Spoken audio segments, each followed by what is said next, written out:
المقربين ولا حول ولا قوة إلا بالله العلي العظيم.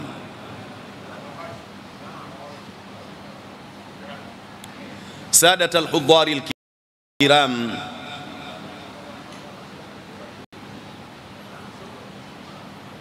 anwani ya muhadhara wetu wa leo kathratu talaqi fi mujtama'i al-islami wa ilajuha. Kathratu talaqi fi mujtama'i al-islami,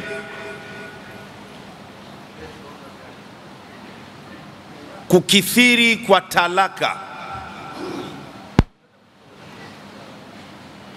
miachano kuwa mingi kwa wanandoa katika jamii ya Kiislamu, lakini baadaye sababuha wa ilajuha. Kwa nini na nini itakuwa tiba yake?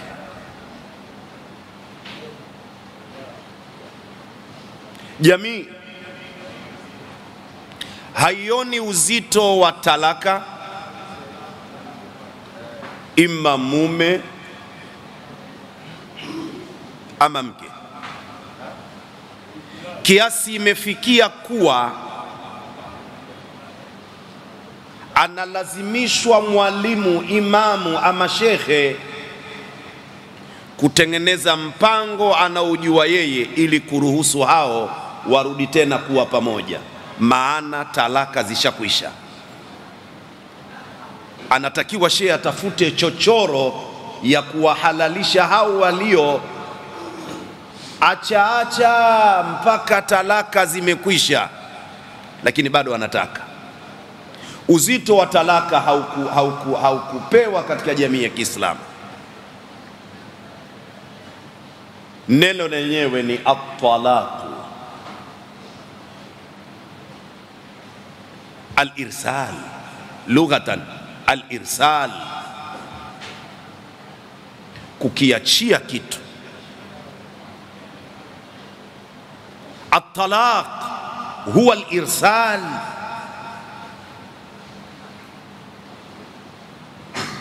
kukiachia kitu lughatan, kilugha tu. Tukienda kwa wenyewe wasomi wa sheria,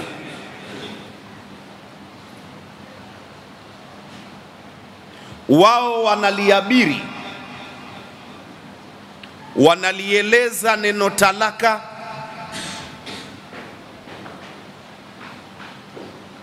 huwa halu qaidi nikahi sahihi,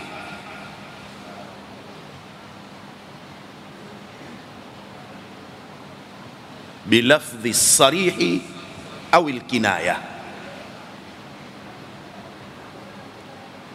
ni kufungua ile pingu ya ndoa iliyokuwa sahihi, kile kifungo cha ndoa, lakini sio ndoa tu, ndoa iliyokuwa sahihi. Hapa inakupa picha, kuna zingine zinaitwa ndoa lakini sheria haijazikubali ndoa hizo, sio sahihi, hata kama wenyewe hao wanaatakidi kuwa hizo ni ndoa. Kwa tunapokwenda kuzungumzia neno talaka, hatuzungumzii katika sura ya ujumla, bali tunazungumzia kwenye zile ndoa zilizokubalika kisheria, zimefuata taratibu za kisheria. Hizo ndio zitapata mjadala huu wa neno talaka. Kanuni ya wanasheria, idha thabata al-aslu thabata al-far'u. Msingi ukiwa imara, na kuta tunategemea zitakuwa imara. Ndoa kama ilikuwa imara, basi na hicho kinachokuja nacho tunatarajia hivyo. Kwa hiyo halu qaidi nikahi sahihi bilafdhi sarihi au alkinaya.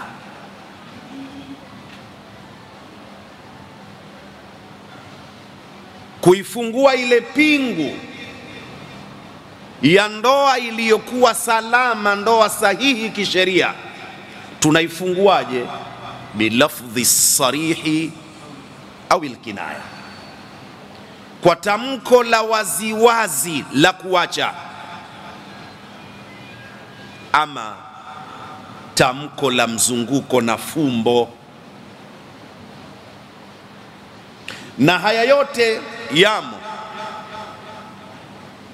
Uislamu unatambua fumbo, Uislamu unatambua kinaya na kadhalika. Siko tunakotaka kwenda, ndoa kisha talaka.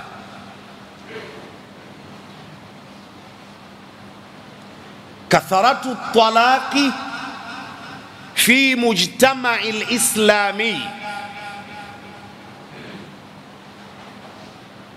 wa sababuha au asbabu katharati talaqi fi mujtama'i al-islami wa ilajuha, sababu zinazopelekea kukithiri talaka katika jamii ya Kiislamu ni zipi? Lakini sasa nini tufanye? Nini tiba yake? Ndugu yangu katika imani,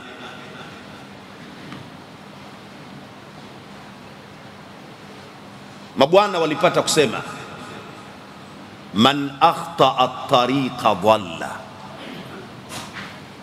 yeyote yule aliyekosea njia ya kule aendako, majibu tutakayoyapata hupotea tu huyo mtu. Ikiwa shida yako ni kwenda vijibweni, upo Posta, ukapanda daladala la kwenda Tegeta, tunasubiri taarifa tu wamekuangusha Bunju ama wapi. Man akhta'a tariqa dhalla. Kesi kubwa, shida kubwa, kikwazo kikubwa ni wanandoa kutoiweka ndoa, namba moja hiyo, kutoiweka ndoa katika position aliyoiweka Allah subhanahu wa ta'ala kupitia ulimi wa mwalimu wa umma Mtume Muhammad. Kesi yetu hii ya kukithiri talaka, chanzo namba moja ilianza hapa. Watu hawakuiweka ndoa ilipowekwa na aliyeumba, waliiweka ndoa wanapotaka wao. Aliyetuumba aliiweka ndoa kuwa ni ibada na kitulizo cha wanandoa. Kwa maana unapokwenda kuoa ama binti anapoolewa, ajue sasa anaingia katika ongezeko la mrorongo ama orodha ya ibada zake. Ndoa nayo ni nini? Ibada. Wanandoa walipolichukulia kuwa ni jambo la kishikaji, ni jambo la kifasheni. Kwa nini Juma kaoa, ni mdogo kuliko mimi nisioe? Tukadandia treni kwa mbele, mikono ikashindwa kushikilia, tukaanguka, tukasagwa. Lisa min al-ajab an tara shaba al-muslima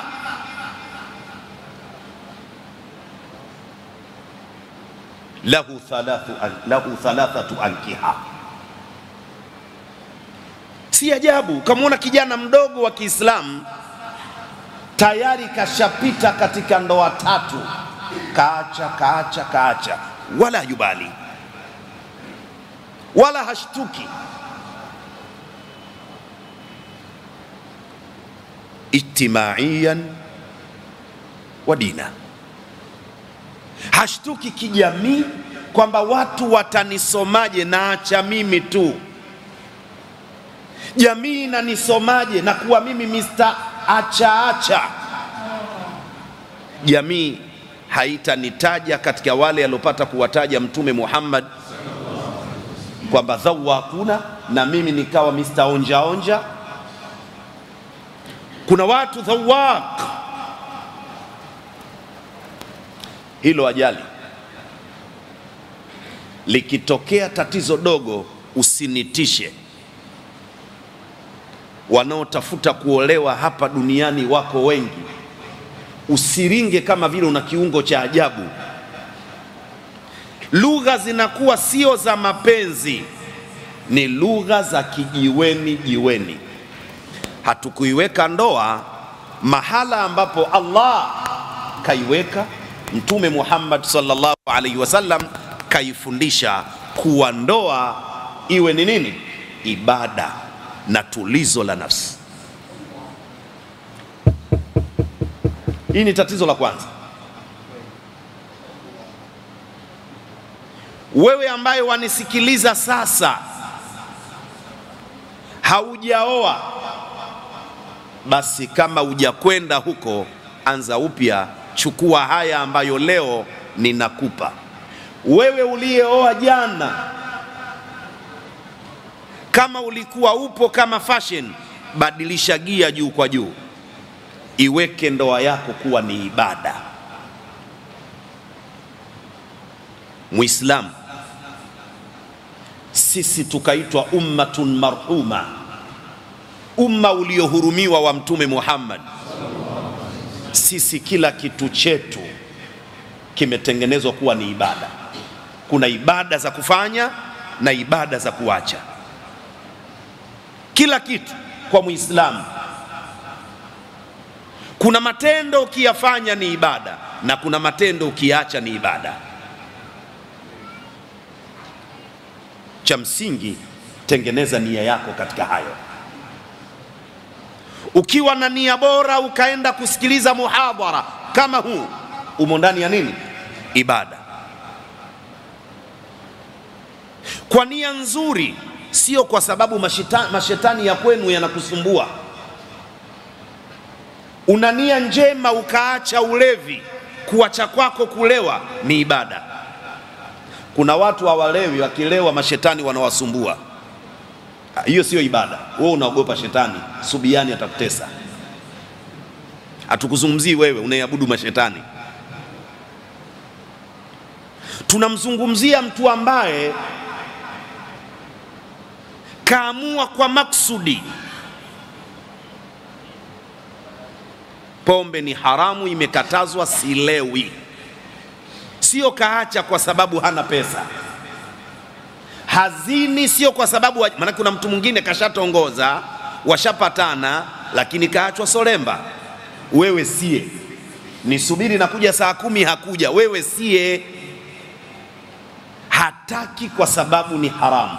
Kwenye Uislamu, kuliacha lililokatazwa ni ibada. Sasa Muislamu ajue hatuna muda wa kuchezea. Mwenyezi Mungu sisi katupenda.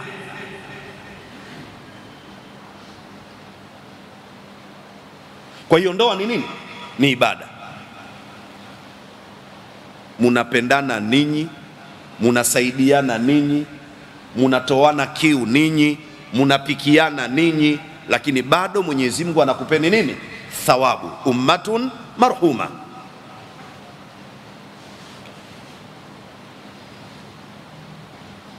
Sababu yetu ya kwanza, ndoa hatujaiweka katika nafasi yake.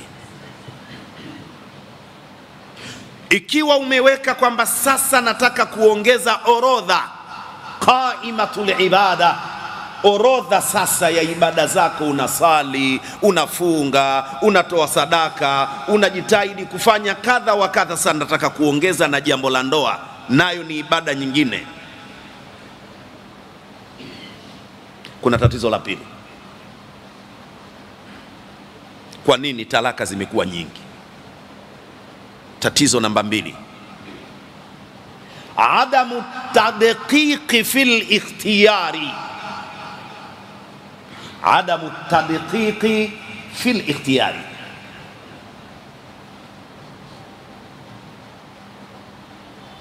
kutozama kwa utulivu katika uteuzi wa mke. Mulipanda pamoja pantoni, munavuka, alivaa kimini, akakusalimia kwa sauti nyororo, kashakuwa mke wangu. Hili nalo ni tatizo. Adamu tadqiqi fil ikhtiyari, kutotuliza kichwa ukazama katika kufanya uteuzi. Hili ni tatizo.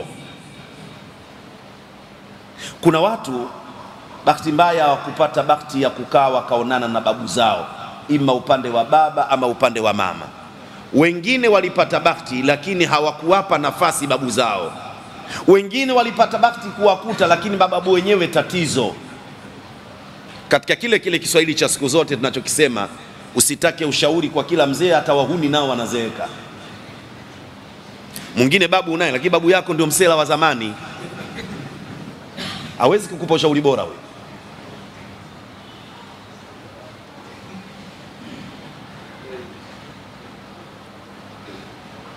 Ukikutana na wazee wenye falsafa ya kimalezi, walilelewa wakaleleka, na sasa na wao wanalea, wale watakwambia ukitaka kwenda kuoa nyumba yoyote, jambo la kwanza angalia nafasi ya baba na mama kwenye nyumba hiyo. Jambo la kwanza angalia nafasi ya mume na mke kwenye nyumba hiyo unayokwenda kuposa. Nyumba yoyote ukiona mwanamke yuko mbele, usiende kuoa. Yanauma, lakini ndo tunaambizana wanaume watupu hapa. Kama wapo wakina mama na wasikie. Ndoa nyingi zinaharibiwa, watu waliangalia muundo wa mwanamke wakaivamia nyumba. Baba hana nafasi ya kusema neno, yeye ni gateman katika nyumba hiyo, huwezi kutoboa.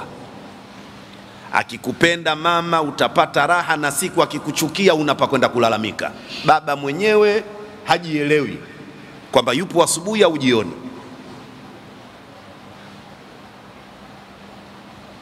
Adamu tadqiq fil ikhtiyari ni tatizo. Watu kutotuliza vichwa, ile istijalul ikhtiyar, pupa imetukumba. Hili ni tatizo namba 2. Kutotambua kwamba ndoa ni dini, tatizo namba 1. Lakini tatizo namba 2, watu wanapupa katika kuoa. Kwa kawaida hata jeneza linaweza likapambwa likavutia. Kama uwezo wako mfupi wa kufikiri, unaweza ukasema natamani ningekufa mimi. Lakini inawezekana aliyekuwa ndani ya jeneza ni mtu wa motoni, lakini jeneza limepambwa, limetengenezwa kwa gharama kubwa, lakini kabebwa nani?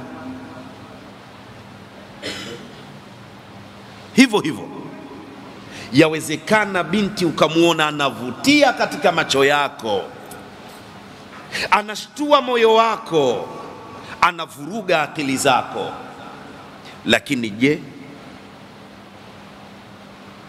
ni binti wa namna gani? Wazazi wake ni watu wa namna gani? Nyumba ya kuoa ni ile nyumba ambayo baba ndiye kiongozi. Hilo ni jambo la kwanza. Hiyo ndiyo nyumba ya kuoa. Baba ndiye kiongozi katika nyumba hiyo. Lakini sio kiongozi tu, anajitambua majukumu yake. Tupo mababa, lakini hata majukumu yetu hatuyajui kwenye familia. Na likitokea tatizo dogo, usishangae ukamwona mtu watoto wake anamkabidhi nyingine. Bwana, nimekuja nini? Watoto wako kule nyumbani. Watoto wa nani? Wako wewe, sema shida yako. Unaambia watoto wako, wewe si ndio ulokaa na mamake? Nilikuwepo mimi? Hao wanao mjomba.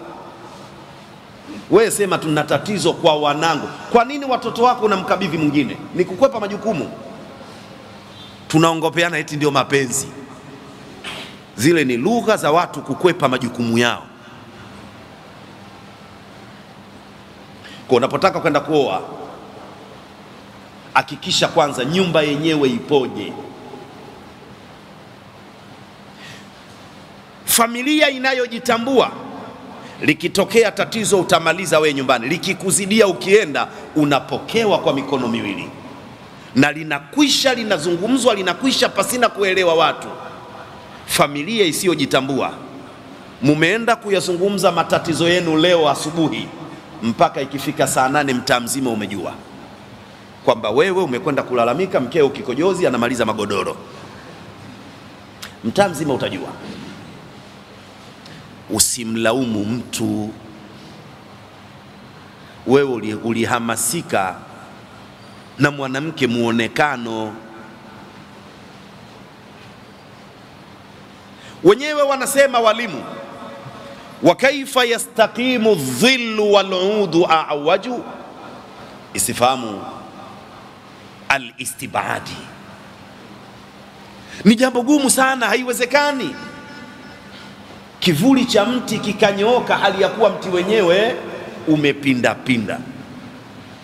Kile kivuli kinaakisi kitu husika.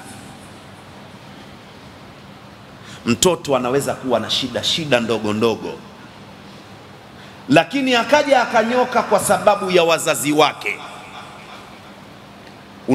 Unakwenda kupeleka kesi fulani yenu ninyi, inakwenda kuwausa wazazi wa binti, inawanyima raha wazazi wa binti.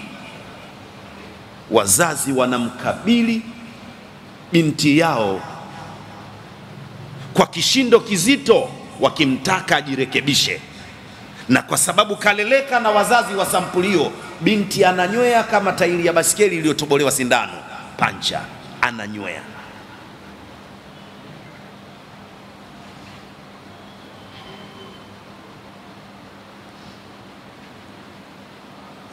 Kisa kidogo,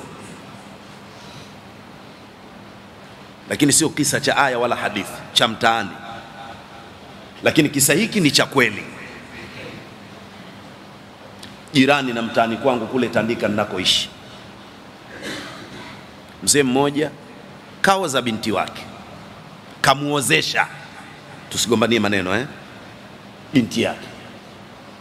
Likatokea la kutokea, vijana wanasema binti kalikoroga, mume kashindwa kulimaliza, kalirejesha nyumbani. Mtoto akaegemea kwa mama, baba akamnasihi binti wake na kumtaka arudi kwa mumewe. Binti aligoma. Baba akatoa nasaha sana, binti aligoma. Mzee alinyanyuka taratibu, akaenda kabatini. Alitoka na picha aliyompiga binti yake miaka hiyo akiwa kadogodogo. Anavua chupi, anatupa kwa sababu anadai kitumbua, hajapewa kitumbua. Kaileta ile picha hadharani, binti akiwa mtupu, analia kwa sababu hakupewa nini? Kitumbua. Wewe unanisumbua mimi, sio uliokuwa unavua nguo, wewe sio huyu. Binti aligaragara pale pale, alisema msiendelee, ombeni dua, narudi nyumbani, narudi kwa mume wangu. Manake mzee alitumia bayati, mzuka ukupanda, kaenda girka, mzuka ukupanda, akamsogeza kwenye rasti, kakolea.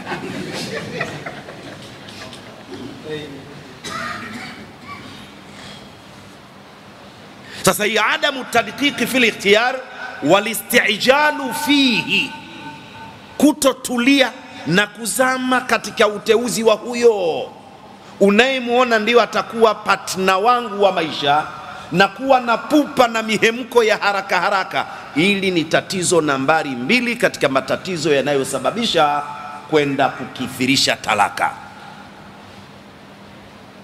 Mzee Zuhair ibnu Abi Sulma, baba yake Kaab, katika mistari yake mirefu aliyopata kusema, alisema huu: wa kainin tara min samitin laka mu'jibin ziyadatuhu au naqsuhu fi takallumi.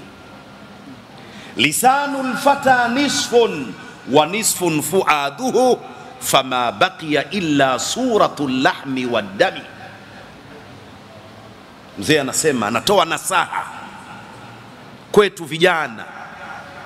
Ulimi wa mtu mara nyingi utajionea kwa mtu mtaratibu mtaratibu, mkimya mkimya, utaona ni mtu mwenye kukuvutia sana, unampenda mtu mkimya mkimya.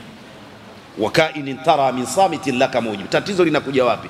Ziyadatuhu au naqsuhu fitaka, kuzidi kumpenda au kushusha mapenzi. Sasa mumkere aseme neno, kumbe huyu mtu mpuzi kabisa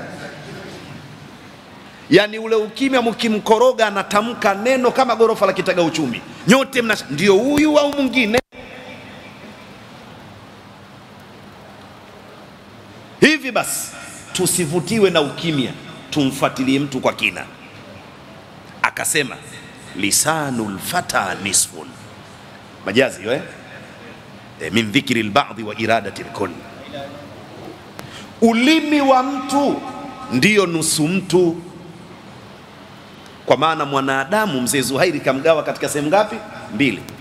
Nusu ya kwanza ni ulimi, akasema wa nisfun fuaduhu, na nusu ya pili ni moyo wake. Kwa hiyo mwanadamu, tunaposema mwanadamu ni vitu vingapi? Ulimi na nini? Na moyo. Basi mtu kaisha. Ilo kichwa lako, mimacho yako hiyo, matege yako, mashavu yako, rangi yako, uhensamu wako, si lolote, si chochote. Lisanul fata nisfun wa nisfun fuaduhu, ulimi wa mwanadamu ndiyo nusu yake, na nusu iliyosalia ni moyo wake. Fama baqiya illa suratul lahmi waddami, hakuna tena kwa mwanadamu kilichosalia zaidi ya picha ya minyamanyama na damu.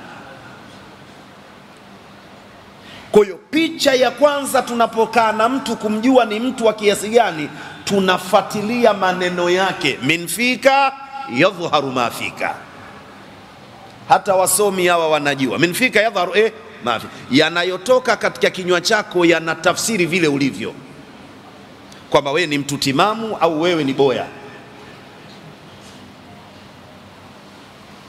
Yani tunajadili, tunataka kufanya upanuzi wa msikiti, pesa hatuna. Mtu anasema lakini kule sikuna eneo limebaki, kwa nini tusiuze lile, tupate hela tukaongeza msikiti?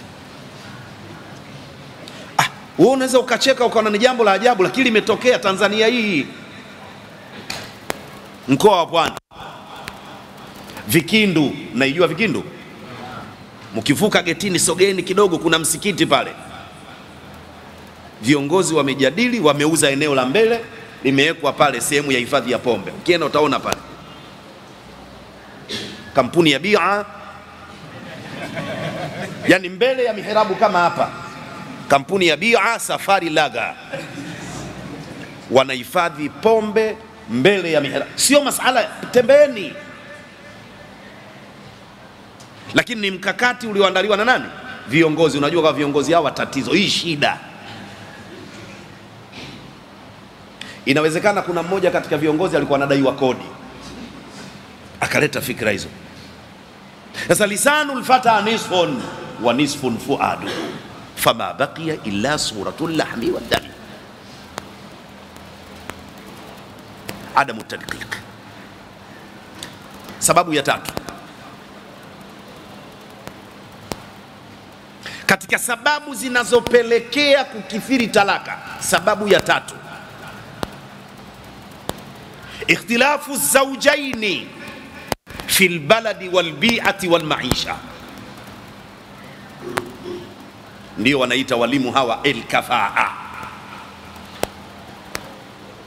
kutofautiana mazingira kwa hawa wanandoa wawili, mazingira yao, miji yao na maisha yao. Yapo makabila, kwa lugha za kileo, kila wiki lazima watoke out. Wewe mazingira hayo huna. Ukimchukua mwanamke huyu, kama huna uwezo wa kumtoa kule aliko, ndoa hii haiwezi kudumu.